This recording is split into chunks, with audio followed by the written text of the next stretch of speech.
sosialisasi pengabdian pada masyarakat untuk dosen 2024 ini, alhamdulillah kita di 3 terakhir 10 ya.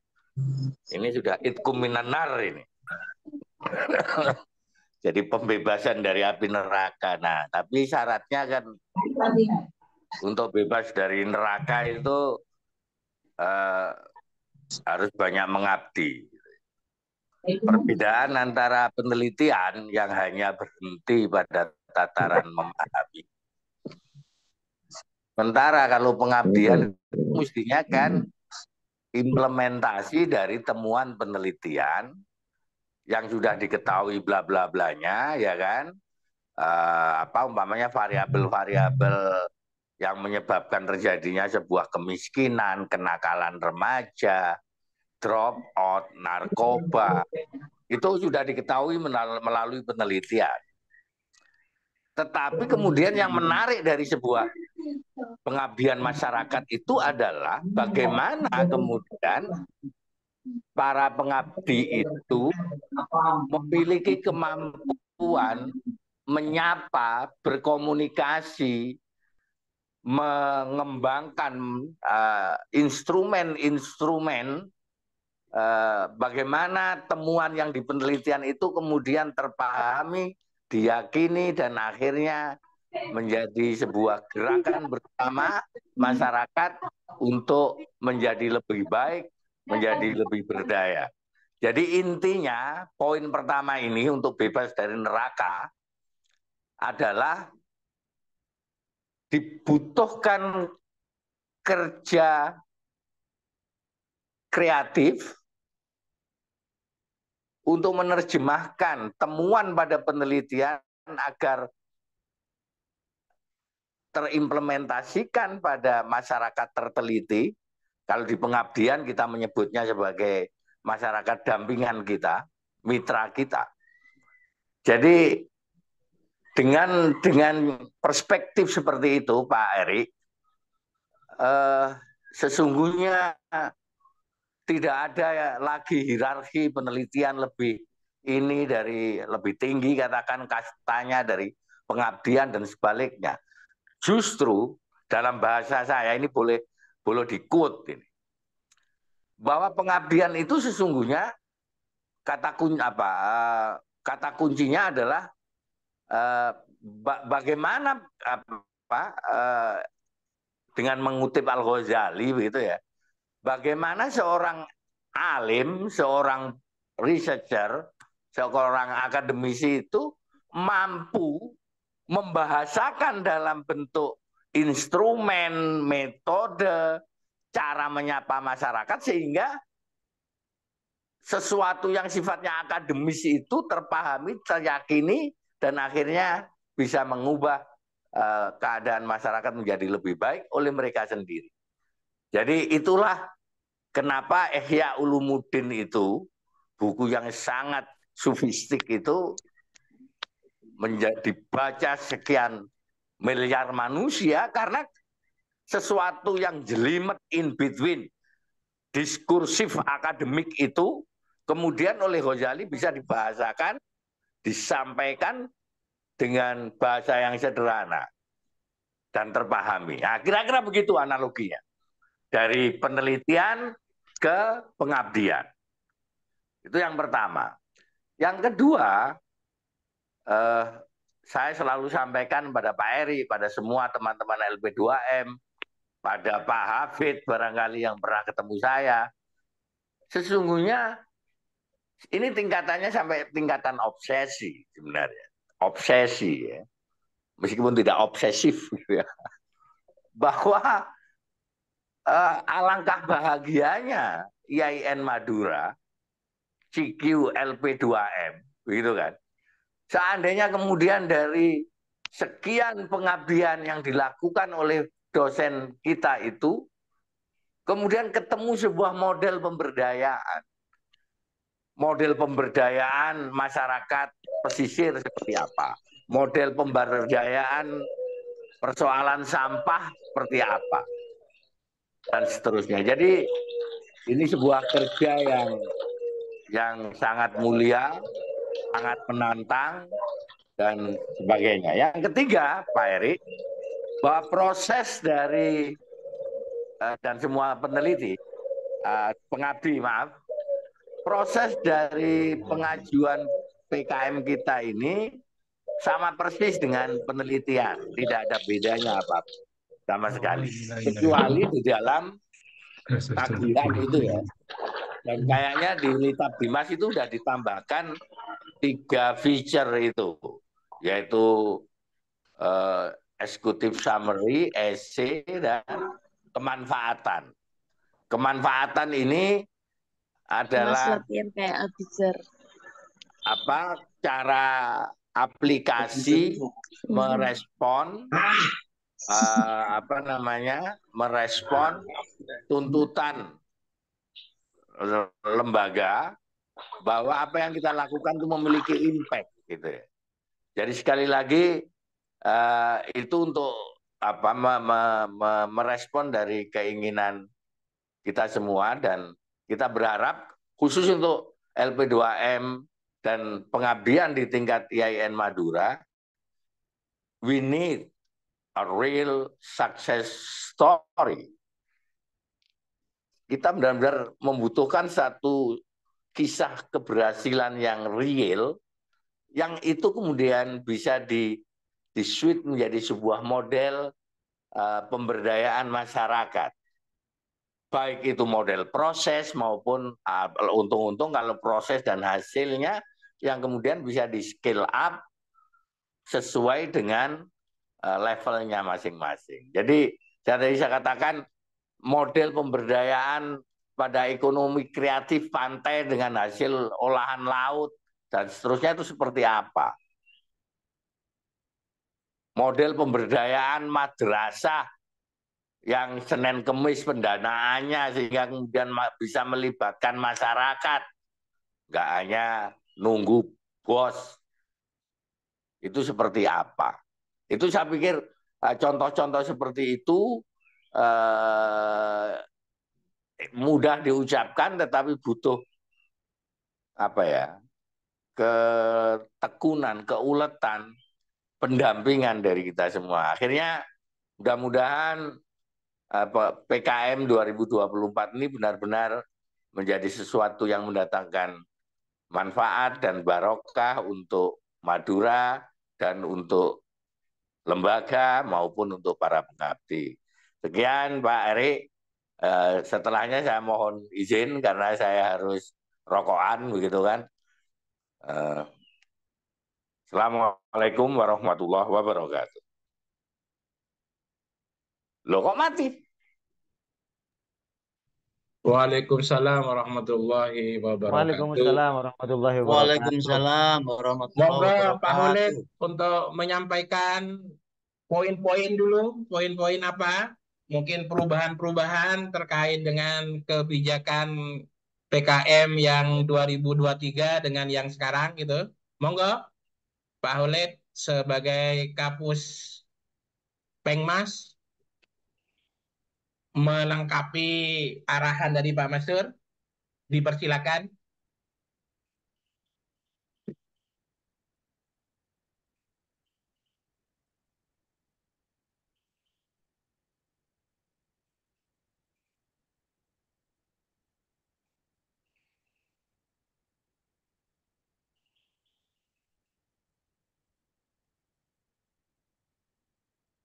Oke.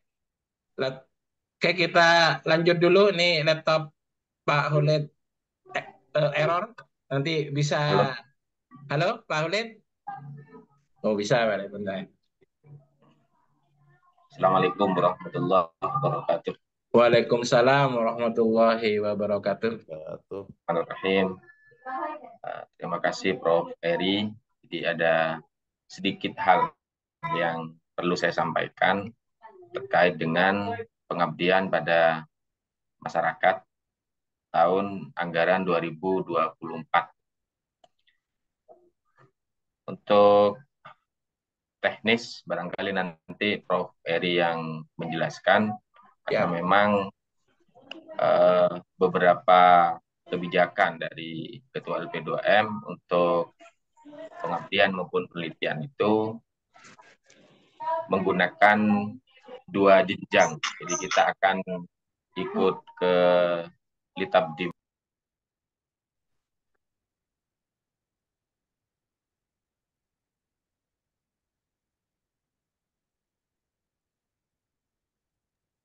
Mohon maaf. Jadi kita akan menggunakan Litabdimas, kemudian apabila nanti ada kendala baik teknis maupun non-teknis terkait dengan pengusul proposal pengabdian, maka kita akan membukanya di Sipol. Intinya menurut Prof. Eri itu sampai habis, sampai bahkan kita akan buka 2-3 kali di Sipol. Itu yang pertama. Kemudian yang kedua, untuk klaster-klaster, karena memang terbatasan dari anggaran LP2M, maka hanya ada 2 klaster kompetisi dan 1 klaster kebijakan. Jadi 2 klaster kompetisi itu bantuan pengabdian masyarakat berbasis moderasi beragama dan pengabdian masyarakat berbasis pesantren dan madrasah. Jadi nanti untuk yang pesantren dan madrasah barangkali Prof. Eri dapat menyesuaikan, jadi melakukan konversi nama klaster pesantren dan madrasah, karena kalau di Litabdimas itu barangkali lembaga gitu.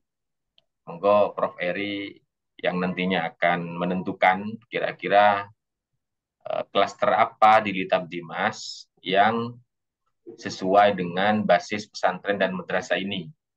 Nah, rupanya di Litabdimas pesantren dan madrasah itu tidak ada. Sementara LP2M melalui pimpinan itu ingin untuk merealisasikan atau mengimplementasikan model pengabdian yang berbasis pesantren dan madrasah. Nah, kemudian Bapak Ibu, karena ini memang pengabdian yang kami rancang selama 2 tahun terakhir, ini berbeda dengan pengabdian-pengabdian sebelumnya, berbeda dalam sisi mata anggaran terutama, bahwa kami tidak, kalau menurut Ketua LP2M tadi, bahwa tidak ada bedanya antara penelitian dan pengabdian. Termasuk di pendanaan barangkali tidak ada bedanya. Jadi kekuatan kami fullkan gitu untuk pengabdian. Jadi tidak lagi kalau dulu 5-7 begitu. Kalau sekarang sudah di atas 10. Jadi sudah saya yakin bisa menghasilkan sebuah pengabdian yang baik.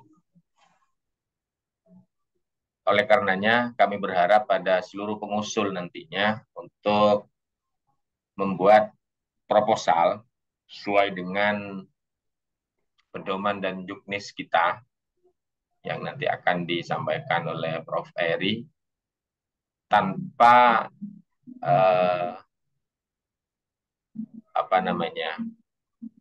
tanpa melihat gitu, tanpa melihat oh ini pengabdian, karena mohon maaf, sekedar informasi saja bahwa tahun sebelumnya itu ada pengusul yang kemudian kami tolak karena proposalnya hanya 1 lembar. 1 lembar proposal, dan saya yakin siapapun yang membaca tidak akan bisa melihat ini yang mau dilakukan apa, dan kami juga merasa sungkan untuk menyampaikan pada reviewer nantinya kalau proposal dari pengusul dosen kita itu seperti itu. Jadi mohon dengan hormat pada Bapak dan Ibu, proposal yang diajukan nantinya benar-benar proposal dengan desain riset, by riset begitu. Kemudian yang ketiga, ini yang terakhir, kita di 2 klaster ini, baik di moderasi beragama maupun pesantren, memang tidak saklek dalam arti tidak harus memiliki lokus di Pamekasan. Artinya pesantren dan madrasah misalnya, ya bisa pesantren, bisa madrasah. Apa kebutuhan di pesantren, apa kebutuhan di madrasah. Satu contoh yang kemudian kami anggap baik dan layak sebenarnya, bagian dari proses pengabdian, pengusulan proposal pengabdian. Ini ada dosen yang ingin mengabdi di pesantren, kemudian dia mendatangi pesantren dulu, kemudian mendata, melakukan observasi, baru kemudian menyusun proposalnya berdasarkan kebutuhan-kebutuhan yang ada di pesantren itu. Karena terkadang kita, mohon maaf, ada dosen yang ingin mengabdi dalam bidang kurikulum, padahal pesantren itu tidak butuh terhadap muatan-muatan atau konten-konten berupa kurikulum. Nah, di sini gayung sambut juga dengan apa yang disampaikan oleh Ketua LP2M dan beberapa forum begitu. Bahwa salah satu dari syarat pengabdian yang sukses bahwa antara fasilitator dan lembaga yang menjadi objek itu harus benar-benar kufu. Jadi yang mengusulkan mau mengabdi dan tempatnya mau dijadikan sebagai tempat pengabdian. Ya, kalau seperti tadi, mereka tidak butuh kurikulum, tapi kita maksa untuk mengabdi dalam dalam materi kurikulum misalnya. Misalnya seperti itu.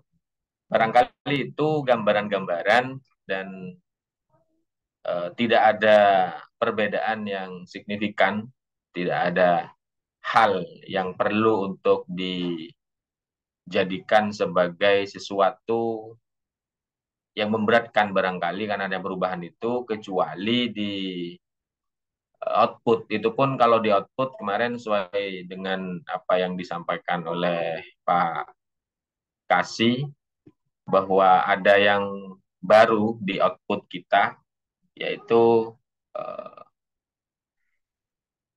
pengguna ya Prof Eri.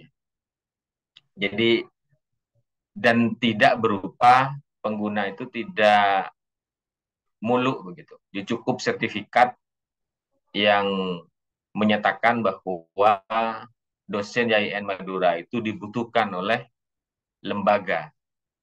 Dosen YIN Madura dibutuhkan oleh masyarakat. Nah, itu berdasarkan dua hal. Jadi pertimbangan karena yang menyusun itu Kapus Pengabdian Winsa, Pak Agus Afandi.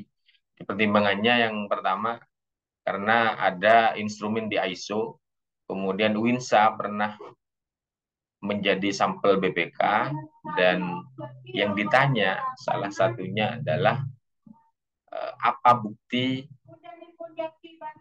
kemanfaatan kegiatan ini. Jadi bukti kemanfaatannya itu tidak ada kecuali kami sodorkan sertifikat dari pengguna, sertifikat dari lembaga kalau itu pesantren atau madrasah. Barangkali itu Prof Eri sakuasaan tak oleh bit-abit. Terima kasih, mohon maaf atas kekurangan. Assalamualaikum warahmatullahi wabarakatuh. Waalaikumsalam warahmatullahi wabarakatuh. Terima kasih Bapak Ketua LP2M, Bapak Dr. Andes Mas Surabadi, dan Bapak Kapus Pekmas, Bapak Dr. Muhammad Khalid Wardi yang sudah memberikan arahan dan kira-kira apa yang harus kita siapkan dalam rangka menyambut hibah penelitian dan publikasi baik pada tingkat Satkerdiktis, Satker YIN Madura, dan fakultas-fakultas prodi yang kemungkinan juga akan menggelar ini yang sama. Terima kasih, dan selanjutnya ada beberapa poin yang perlu saya tambahkan, dan poin-poin yang akan saya sampaikan sebenarnya sudah ada di Juknis Bapak Ibu ya. Bapak Ibu bisa bisa unduh dan lihat pada juknis petunjuk teknis program bantuan publikasi dan pengabdian masyarakat yang dipublish 19 Maret 2024 itu sudah apa lengkap dan sudah disosialisasikan juga oleh Pak Direktur dan tim dari Kapus Kasubdit Penelitian dan PKM. Bapak Ibu, mohon izin share screen. Ada beberapa hal yang perlu kita sepakati dan kita layar yang saya tampilkan. Bapak Ibu, apa muncul ya? Muncul ya? Muncul. Oke. Ada beberapa hal, saya butuh tidak sampai 5 menit ya. Nanti kita akan dialog sampai jam 10. Yang pertama tentu waktu ya, waktu. Jadi kita hari ini sudah melakukan sosialisasi bantuan PKM dan publikasi lewat Zoom. Ini sudah kita lakukan. Dan registrasi menurut, jadi agenda yang saya ambil ini semua saya ambil dari Juknis ya. Jadi pengumuman itu tanggal 1 sampai 8 April. Ini sudah kita lakukan juga. Submit ya, submit saya coba di Litabdimas belum, dan kenapa belum? Karena di Litabdimas masih menyelesaikan outcome penelitian. Outcome penelitian ini mungkin akan final besok tanggal 19 April, jadi diharapkan registrasi proposal sudah dilakukan setelah Lebaran nanti, tanggal 15 atau 16 April itu sudah bisa dilakukan submit. Nanti Bapak Ibu bisa dialog, bisa konfirmasi kami untuk nanyakan tentang siapan web. Tapi kenapa kok belum dibuka? Karena memang Litabdimas Diktis masih menuntaskan output 2023. Terus yang selanjutnya nanti kita akan melakukan pendaftaran itu sampai tanggal 6 Mei. Jadi mohon Bapak Ibu, tanggal 6 Mei dari apa sekarang berarti masih ada waktu 1 bulan untuk membuat proposal PKM ataupun publikasi. Dan diharapkan YIN Madura itu sangat minim sekali ya, artinya tahun lalu hanya ada satu proposal PKM yang masuk, dan itu satu-satunya yang didanai. Sudah dapat satu ya, yang lulus satu. Begitu juga sama juga dengan tahun 2023 Bu Sri Handayani itu juga satu-satunya juga, satu-satunya yang mengajukan dan satu-satunya yang lolos. Sebenarnya dana yang didiktis juga menurut informasi dari Pak Ketua LP2F, sebenarnya dana YIN Madura itu sebenarnya dititipkan di Satkerdiktis juga. 20 sampai 30 dana BOPTN kita itu ada di Satkerdiktis. Harusnya kita juga bisa mengakses dana yang ada di Satkerdiktis. Dan pelaksanaan pendaftaran Satkerdiktis ini mundurnya hanya mundur kira-kira 2-3 minggu dari Satker Institut atau Satker YIN Madura. Jadi harapkan nanti ada pembagian kerja ya, mana yang akan ikut ke Satker Diktis, mana yang ke YIN Madura, dan mana yang akan ada di fakultas ataupun prodi, karena prinsipnya satu dana itu hanya bisa dimenangkan oleh satu orang, dan kebiasaan kemarin untuk ketua tim, kalau anggota bisa lebih dari satu. Terus nanti pengumuman pemenang ini akan diumumkan tanggal 15 Juli. Diharapkan timeline ini bisa bisa bisa bisa maju Bapak Ibu ya. Jadi kalau memang nanti sudah ditentukan pemenang, kita akan apa akan sesuaikan. Sehingga diharapkan di bulan Oktober itu semua proses penelitian, proses pengabdian dan publikasi itu tuntas.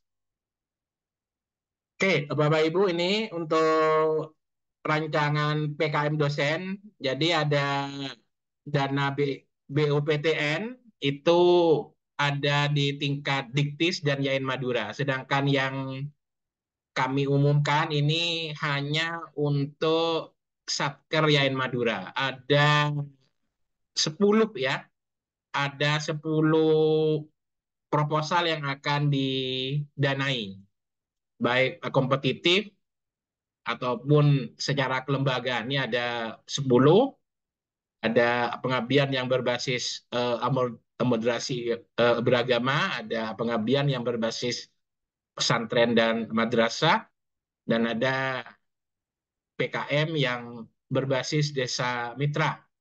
Nih, terus ada dana PKM yang didanai oleh fakultas.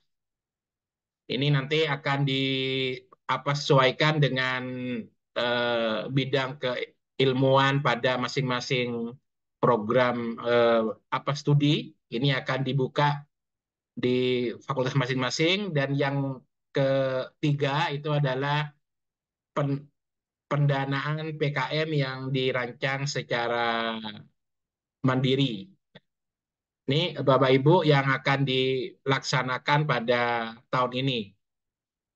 Yang berbeda pada tahun-tahun yang lalu dan yang perlu diperhatikan, kalau proposal sudah ada di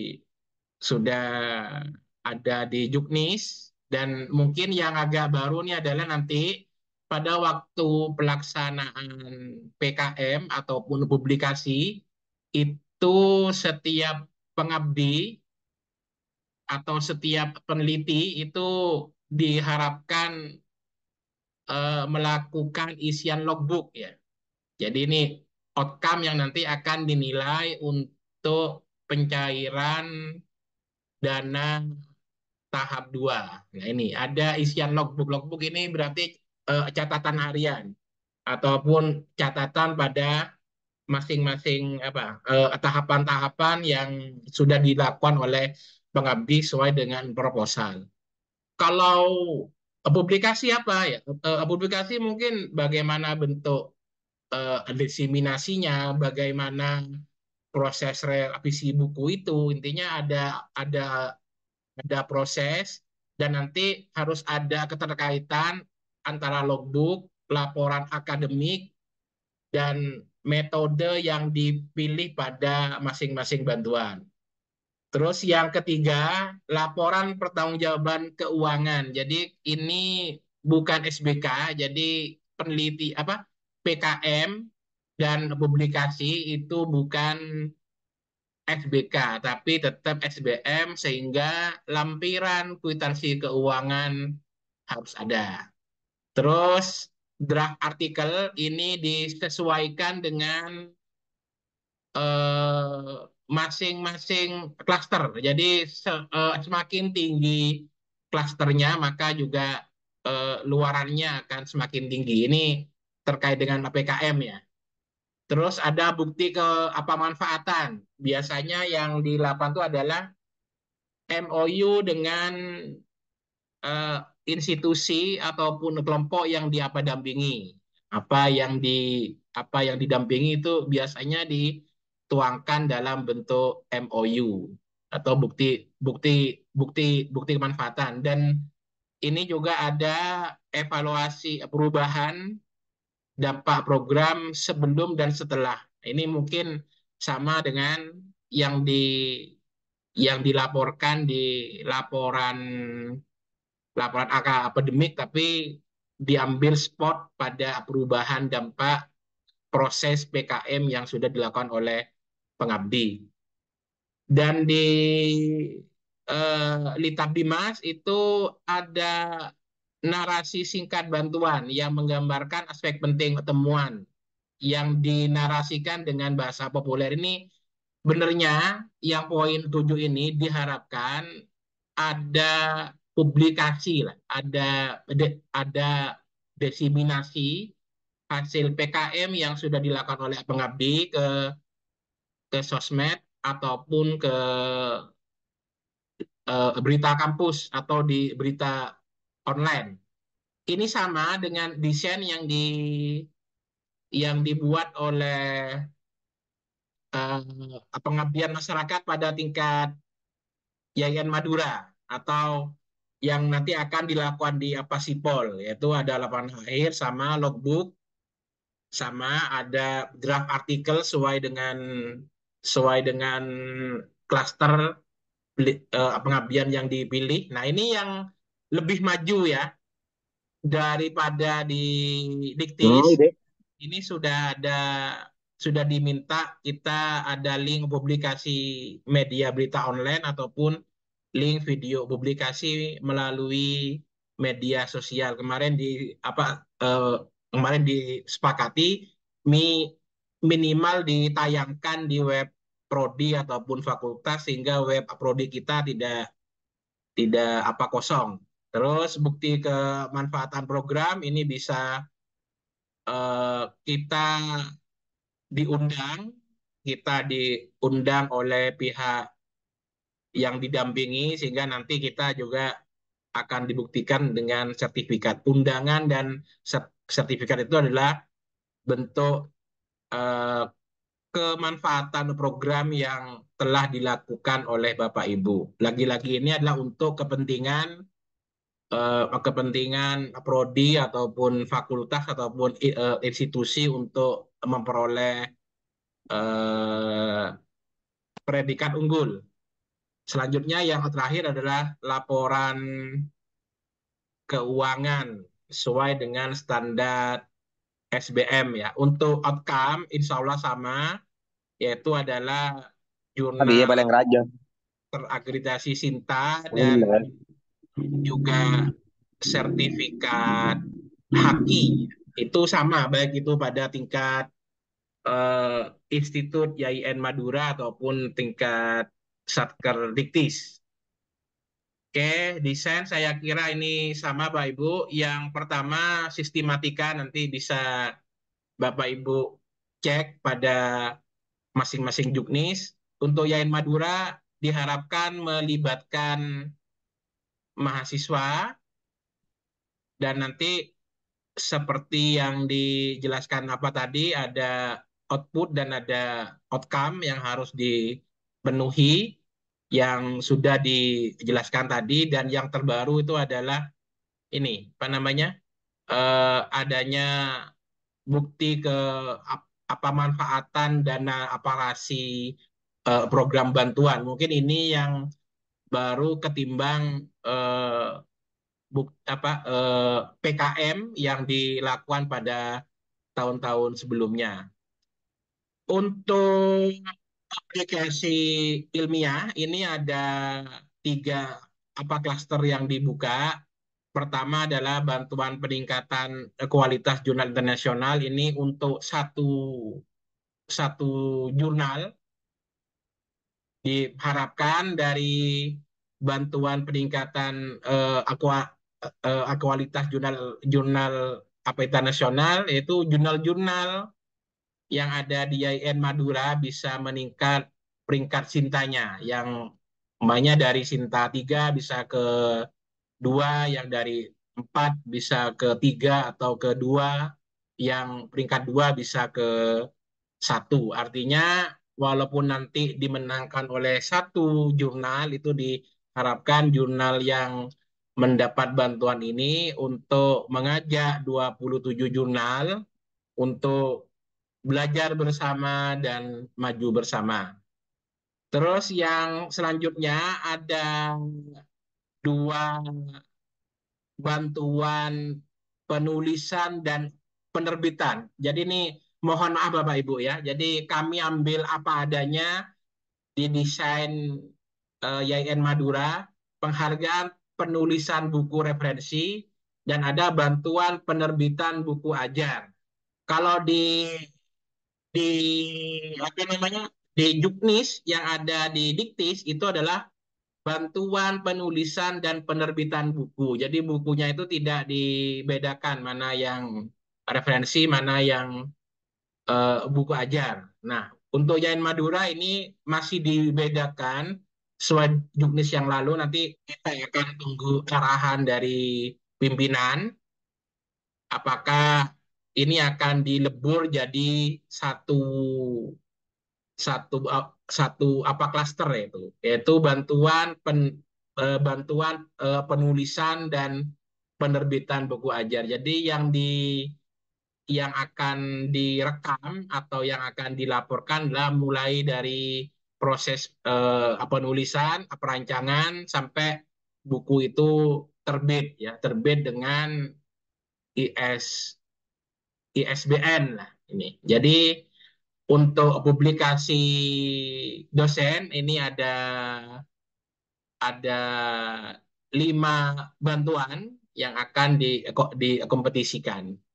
Oke, mungkin ini Bapak Ibu. Untuk yang lain, Bapak Ibu nanti bisa cek seumpamanya di Juknis, di Juknis itu hampir semuanya sudah diatur Bapak Ibu.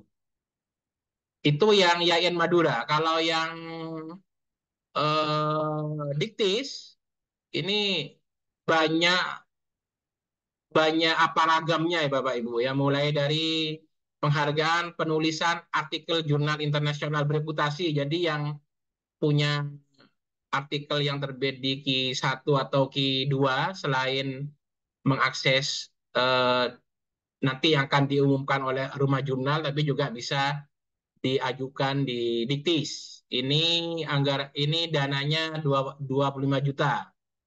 Terus penghargaan buku dari penerbit internasional, baik ini anggarannya yang disiapkan adalah 25 juta dan anggaran ini angkanya sudah real, beda dengan yang apa lalu yang masih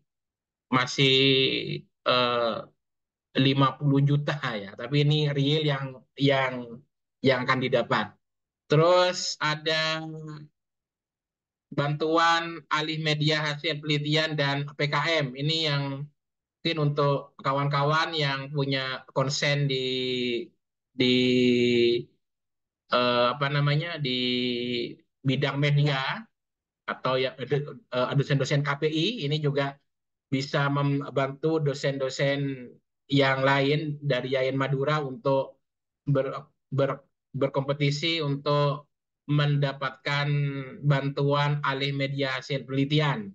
Dan apa PKM ini dananya 25 juta.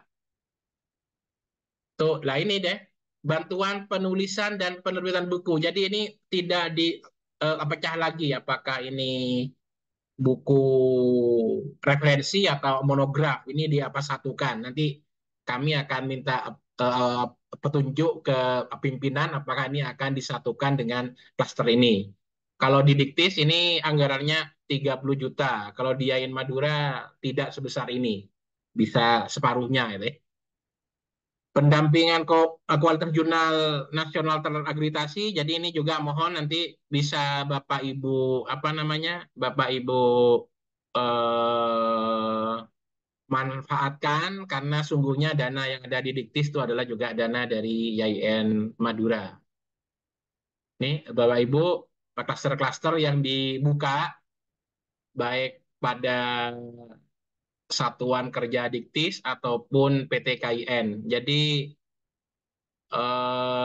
kalau di PT KIN tuh hampir semuanya dicentang ya. Kalau yang ada striknya ini berarti dosen-dosen PT KIN tidak bisa mengakses. Contoh ya, bantuan penulisan dan penerbitan buku. Bapak Ibu hanya bisa ikut di Satker YIN Madura, tidak bisa ikut di Satker Diktis karena ini hanya untuk dosen PT KIS. Begitu juga dengan bantuan kualitas jurnal nasional terakreditasi. Ini hanya untuk PTKS, tidak untuk PT KIN. Seperti ini maksudnya. Ini yang publikasi. Kalau yang untuk syarat-syaratnya ini sudah ada, dan selanjutnya ini juknis terkait dengan PKM. Sebentar Bapak Ibu, 2 menit. Yang PKM ini ada di bawahnya nanti. Yang terpenting dari PKM ini mungkin langsung mana yang bisa diakses oleh dosen-dosen PTKIN dan dosen PTKIS. Maaf sih, sebentar Bapak Ibu. Kalau dana silakan bisa dilihat di apa situ, di Jukla ini. Bantuan kapasitas pengabdian ini dosen PTKN tidak bisa ikut Bapak Ibu. PTKN yang bisa ikut itu PTKN hanya, nah ini bantuan pengabdian kepada masyarakat berbasis metode KUM ya, kemitraan universitas masyarakat ini baru bisa ke bawah ini. Kalau yang ke atas ini adalah untuk dosen-dosen PTKIS. Jadi ini adalah klaster yang bisa diikuti oleh kita, dan diharapkan ini kita ada yang hadir pada pagi hari ini bisa untuk ikut di Satker Diktis. Ini seperti, jadi kalau kita belajar pengalaman tahun yang lalu, hanya ada 1 ataupun 2 dari dosen YN Madura yang mengakses bantuan Satkerdiktis. Nah, ini diharapkan tahun ini eh, akan banyak dosen yang juga mengakses penelitian dari Satkerdiktis ini, karena memang dananya lebih besar. Ini yang internasional namanya itu ada 150 juta. Terus yang kolaborasi antar perguruan tinggi ini dananya 100 juta. Jadi ini mungkin Bapak Ibu yang bisa kami jelaskan terkait dengan Juknis. Monggo mungkin dialog ya, mungkin ada apa pertanyaan, kita masih punya waktu 4 menit. Untuk Juknis ya, Bapak Ibu nanti kami akan share ya, Jadi Juknis, terus apa namanya, pedoman PKM nanti akan kami share. Silakan Bapak Ibu telaah sendiri, dibaca apa sama sambil menikmati nastar pada hari raya nanti, sambil menyambut tamu, sambil buka Juknis dan merancang proposal, sehingga setelah Litap Dimas Duka tinggal Bapak Ibu submit.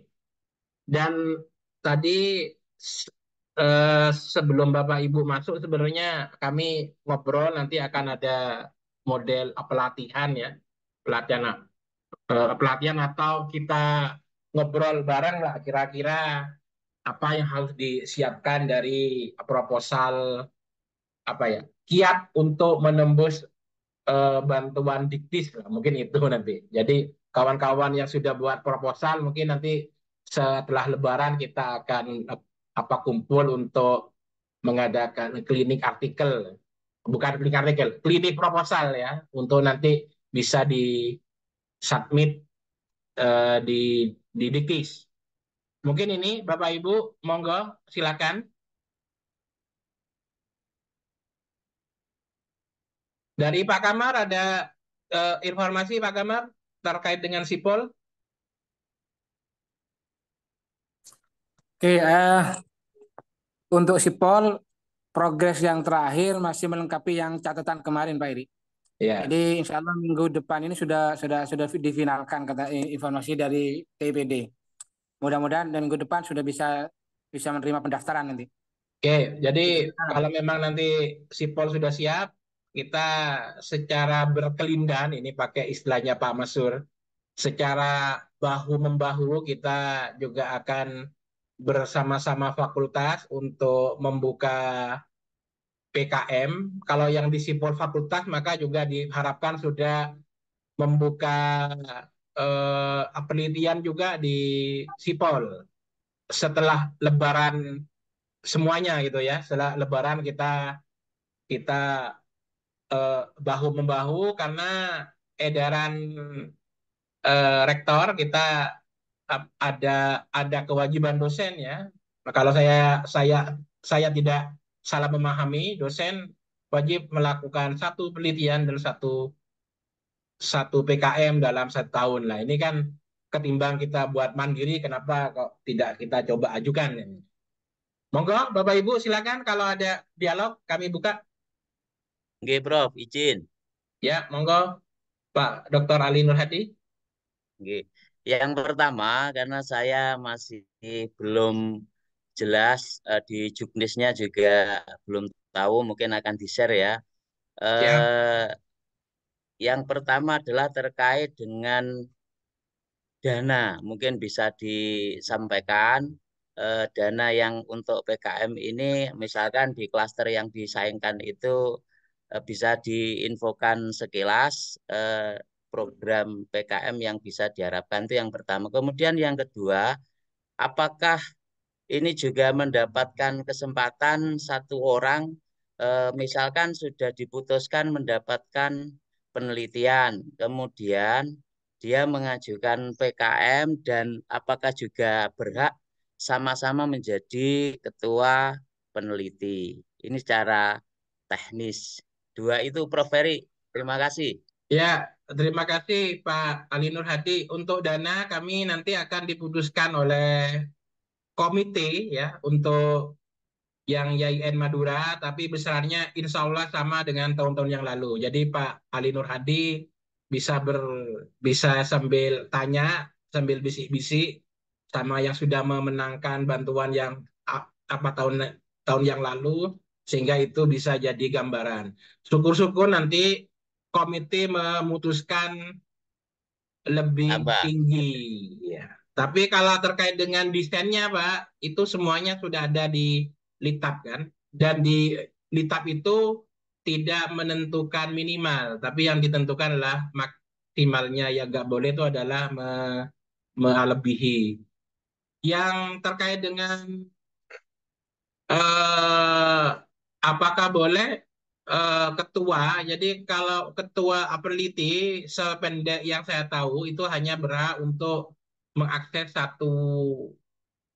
satu apa bantuan ya Bapak Ibu. Jadi kalau sudah memenangkan penelitian maka tidak bisa untuk pengabdian ataupun publikasi. Ini karena memang di B, di penelitian BOPTN itu ada apa istilahnya, ada batasan seperti itu. Dan yang kedua, tidak mempunyai tanggungan outcome untuk tagihan penelitian ataupun PKM pada 3 tahun terakhir. Itu juga menjadi syarat. Tapi di Yayan Madura, atas kebijakan Pak Ketua LP2M itu hanya untuk ketua tim, bukan anggota tim gitu ya. Nah, ini nanti kalau yang tahu apakah anggota itu juga tidak boleh, itu adalah admin dari Sipol Pak Subhan Samzami. Kalau dana didiktis, karena saya juga bagian dari penilai, biasanya itu Pak lebih kecil Pak ya. Lebih kecil ya kisaran 50% dari desain desain awal. Jadi kalau semuanya kemarin apa 100, itu biasanya dapatnya 50 juta. Tapi kalau yang penelitian kecil-kecil, yang 25, yang 10, itu biasanya utuh. Tapi lagi-lagi, penelitian yang kecil, PKM yang dananya kecil, itu hanya diperuntukkan untuk PTKS, Mbak Ali.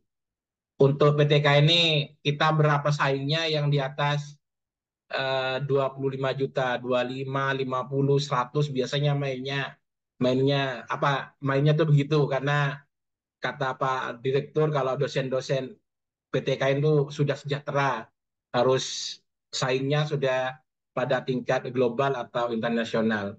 Mungkin Pak Holid mau nambahkan, Pak Holid, dari pertanyaannya Pak Ali. Kira cukup, Prof. Edi. Cukup ya? Silakan Bapak Ibu.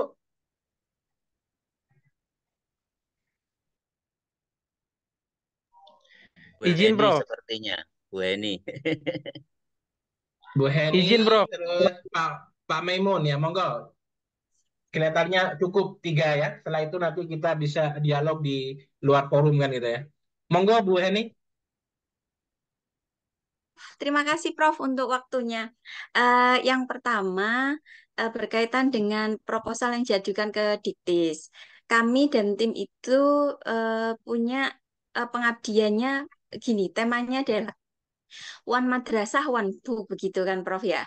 Kira-kira kalau dari prospek yang didiktis itu supaya bisa masuk ke sana, apa yang harus kami lakukan gitu.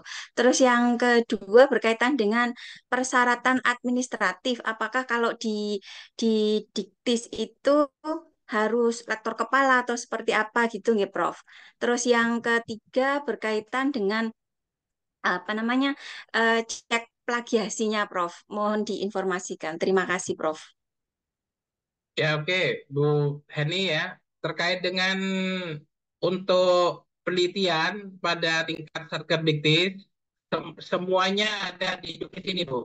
Artinya eh, semua akan disesuaikan dengan Juknis. Ya, contohnya ya, dosen yang bisa ikut pada klaster, saya ambil satu aja, namanya gini ya, klaster bantuan pengabdian masyarakat berbasis lembaga pendidikan keagamaan dan kemasyarakatan. Ini kan jelas sudah ya, tahapannya bagaimana, akresinya bagaimana, dan lebih cocok punya Bu Heni ya di apa sini Bu nanti Bu?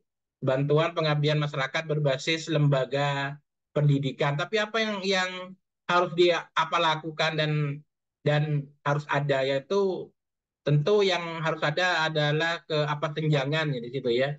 Eh, ada ke apa Oke.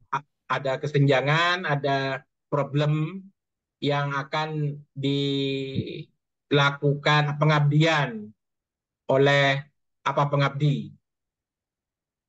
Nah, terus untuk Oke. syarat Bapak Ibu silahkan dicek Bapak Ibu.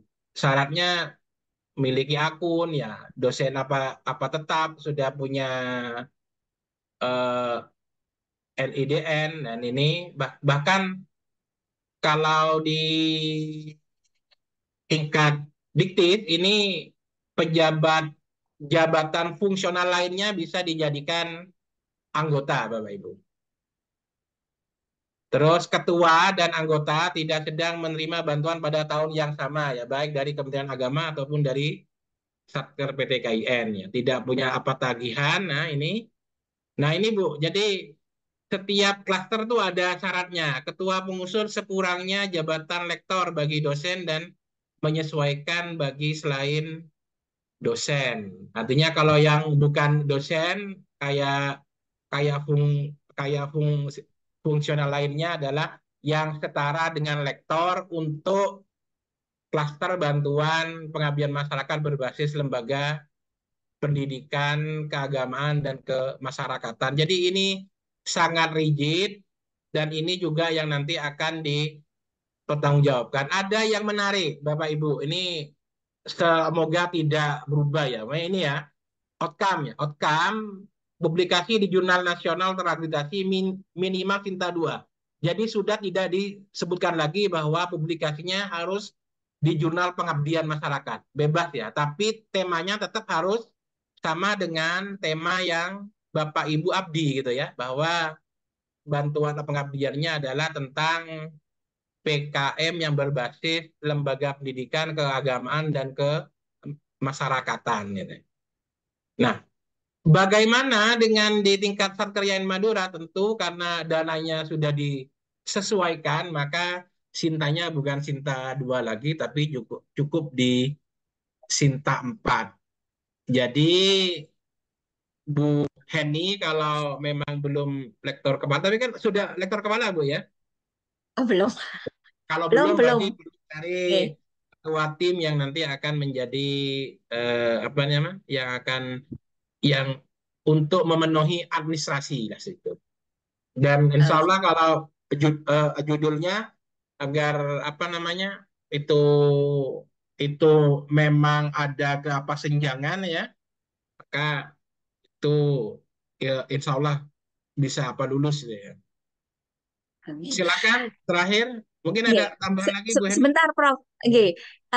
Misalnya ini berangan-angan kita lulus gitu. Keandaikan kita itu misalnya di klaster untuk diktis itu tidak, berarti proposal yang misalnya tertolak di diktis itu bisa diajukan kembali ke Sipol begitu nggih, Prof? Begitu ya Bu, insya Allah Oh, begitu, dan nanti bisa dikonfirmasi oleh Pak Hulid. Dan harusnya yang tidak lolos di diktis harus diapresiasi untuk bisa lolos di satker ya. nggih, Usaha matur nuwun, hadir ya Prof. ini Bu. Monggo Pak Maimun tadi sempat, Siap, silakan. Prof. Ada Prof. terakhir ya. Siap, Prof. Sebelumnya terima kasih, Prof. Yang pertama, tadi berdasarkan slide yang jenengan tampilkan, di situ sepertinya ada PKM berbasis fakultas, Prof. Ya. Apakah maksud itu juga termasuk pasca sarjana, Prof? Kemudian yang kedua, kalau misal tim tim itu terdiri dari satu dosen dan sisanya mahasiswa, bisa nggak, Prof? Jadi di dosen itu hanya di ketua tim misalnya, sisanya mahasiswa. Terima kasih, Ya. Prof. Itu barangkali. Oke, terima kasih. Untuk mahasiswa itu sifatnya sunnah ya, Bapak Ibu ya. Harus ada, tapi itu tidak terekam tidak masuk dalam syarat ya. Syaratnya itu tetap anggota itu maksudnya itu adalah dosen atau fungsional lainnya. Mahasiswa itu minimal 1. Mahasiswanya bisa nambah tadi, bisa 2, bisa 3, bisa 4 Pak. Jadi dibalik Pak Maimun ya. Jadi yang bisa nambah itu adalah mahasiswanya. Kalau untuk anggota itu yang dimaksud adalah dosen atau fungsional lainnya. Apakah di pasca sarjana punya dana PKM? Monggo nanti bisa dicek ke direktur dan ke wakil direktur, karena memang semangatnya sekarang ini bahwa Tridharma perguruan tinggi bisa dianggarkan pada masing-masing fakultas ataupun Kalau itu prodi. saya bisa jawab itu, Prof. Kalau itu nggak Monggo ada, Pak Prof, Adi, yang gimana Pak Adi? pasca nggak ada, untuk Pasca hidup nggak ada, saja silakan sudah diperjuangkan pas Bali. itu. Atau Ojo pasca ngono. bisa ikut ke yang YN Madura.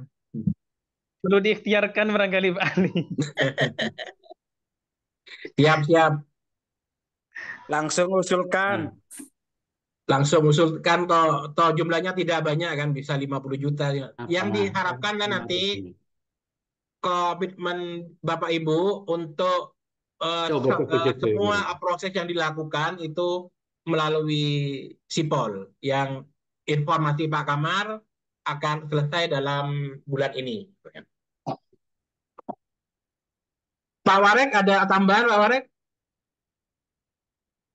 Pak Malhum, Pak Warek 3? Ya ada Wiri, nunggu buka ini. Oke, nunggu buka. Terima kasih Bapak Ibu atas kehadiran. Insya Allah semua yang kita semua desain, baik itu pada tingkat satker ataupun pada tingkat diktis, semuanya sudah ada dalam desain yang sudah dalam juknis yang dikeluarkan oleh diktis ya. Silakan Bapak Ibu simak, baca, dan nanti tinggal diimplementasikan setelah Lebaran untuk membuat proposal. Dan diharapkan memang nanti ada pembagian kerja lah, mana yang akan ke PKM, mana yang akan ke publikasi, sehingga akan banyak dosen-dosen YN Madura yang memperoleh dana hibah dari diktis ya, dari diktis, dan juga yang dari BOPTN YN Madura ataupun dari dana PNBP tingkat fakultas ataupun prodi. Mungkin ini yang bisa kita sampaikan. Mohon maaf bila ada hilaf dan kekurangan. Selamat menjalankan ibadah puasa dan selamat berhari raya. Minal aizin wal faizin. Mohon maaf lahir dan batin. Kita akhiri. Wassalamualaikum warahmatullahi wabarakatuh. Waalaikumsalam warahmatullahi Waalaikumsalam wabarakatuh. warahmatullahi Makasih, makasih. Ya, makasih Bapak Pak Ibu. Warik sudah siap bukanya Pak Warik. Siap, perintah. Akan ditransfer tanggal 16 ya Pak Warik ya.